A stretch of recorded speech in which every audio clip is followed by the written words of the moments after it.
Sebelumnya, perkenalkan nama saya Regina Aurin Kusumawardani, 10 AKL 3. Di sini saya akan menyampaikan hasil observasi saya mengenai sejarah, fungsi, dan arsitektur dari Gedung Sarinah. Kita ketahui bersama bahwa Indonesia sudah puluhan tahun dijajah oleh bangsa Belanda.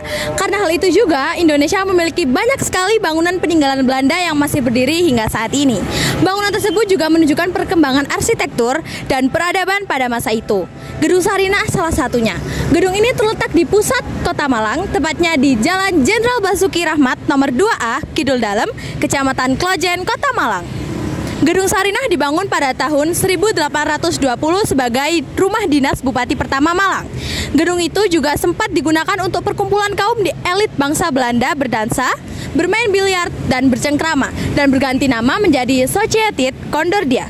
Pada 25 Februari hingga 5 Maret 1947, Gedung Sarinah juga menjadi saksi penyelenggaraan sidang Komite Nasional Indonesia Pusat. Dan juga saat terjadi agresi militer Belanda, gedung ini sempat dibumi hanguskan sebagai strategi gerilya agar Belanda tidak masuk lagi ke Malang. 20 tahun setelah gedung itu rata dengan tanah, akhirnya kembali dibangun dan beralih fungsi sebagai pusat perbelanjaan yang bernama Gedung Sarinah. Tidak sedikit dari bangunan Belanda yang mengalami perubahan fungsi atau renovasi. Gedung Sarinah yang dulunya adalah rumah dinas Bupati Malang mengadopsi gaya kolonial awal yang sangat sederhana. Tetapi setelah berpindah tangan kepada bangsa Belanda dan gedung ini adalah tempat kumpulnya kaum elit Belanda, arsitektur bangunan pada masa ini menampilkan pilar-pilar klasik bergaya Yunani, mencerminkan gaya arsitektur Indis. Dan setelah gedung ini dibumi hanguskan akibat agresi militer, bangunan ini dibangun kembali pada tahun 1990.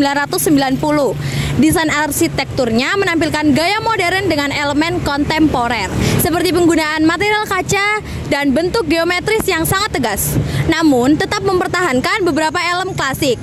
Arsitektur Gedung Sarinah menggambarkan perjalanan sejarah yang sangat panjang, mulai dari gaya kolonial awal, arsitektur Indis, dan modern kontemporer.